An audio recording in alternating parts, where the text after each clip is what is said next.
When the man became an artist, he returned to the city carrying the photo of the plane crash in his wallet. He wandered the ruins of his city, walking through smoldering streets between and through the husks of houses.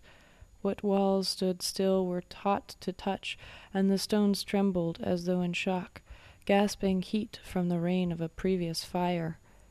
His city smoldered, and arms of metal struck out from piles of rubble and the broken brick and fallen stone. The topography had utterly changed. Old maps were of no use. Underground rail lines lay exposed to the surface as mountains of rubble drove up to the sky. Daily the people carried rubble from one part of his city to another. Dust clung to everything. There was little to no color beyond what tattered corners of cloth and paper peered out between rocks. Sometimes he found a foot sticking out of the rubble. Sometimes he found a hand, a finger. His city smelled like an oyster, a city with a broken skyline. It didn't light up at night because all the lights had been shot out by slingshots, shot by boys.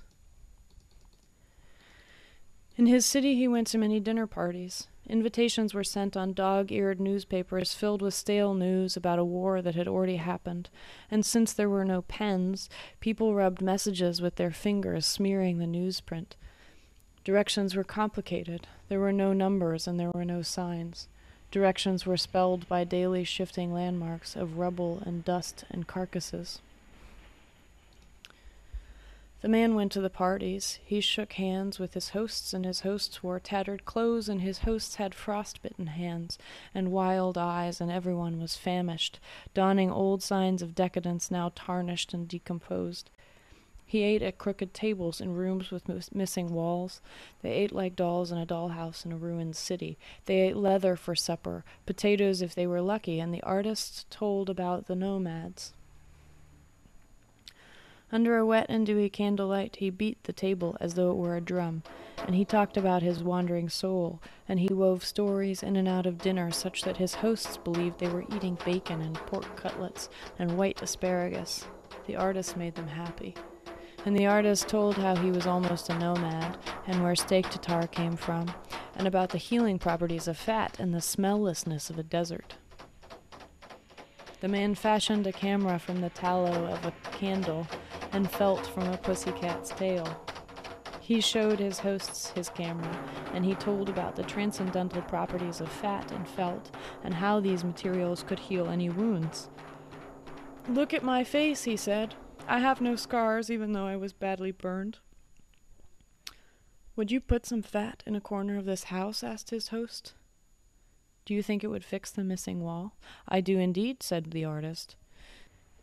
And boys melted 1,000 fatty candles collected from the debris of 10,000 dead houses. He wrapped these in a blanket and brought them to the sickly house with the missing wall. He melted the candles into a corner on the second story of a house, and the smoke was black, and the walls around the corner turned black from the burning fat. But the fat melted and dripped and glommed, and the fat set in the corner, and everyone who lived there breathed a sigh of relief. And boys breathed a sigh of relief, believing that his city would return.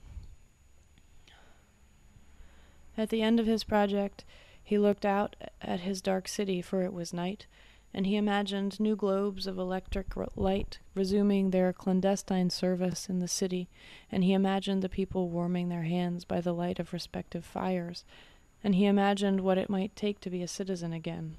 And he blinked in the darkness, and he blinked, and he saw suddenly 10,000 slits of light, sharp and pale and glancing in the night, and he realized as the slits glimmered, he realized they were alive, and he realized that they were eyes, and he realized that 10,000 wild dogs stared at him from the bombed-out city, dogs drawn to the smell of fat, and the dogs began to howl. The dogs began to howl.